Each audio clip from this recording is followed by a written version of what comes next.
We're back at it with the sharpening talk and the sharpening tools. I'll show you with the hand sander. The hand sander I showed you and the many different grit strengths of sandpaper, starting at 400, going all the way up to 3000. This method is going to work best if you have a vise.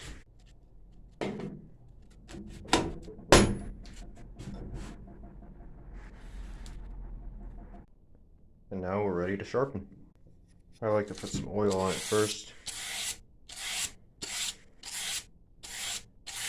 I don't know for sure if it helps, but I find that it helps. Sharpen it.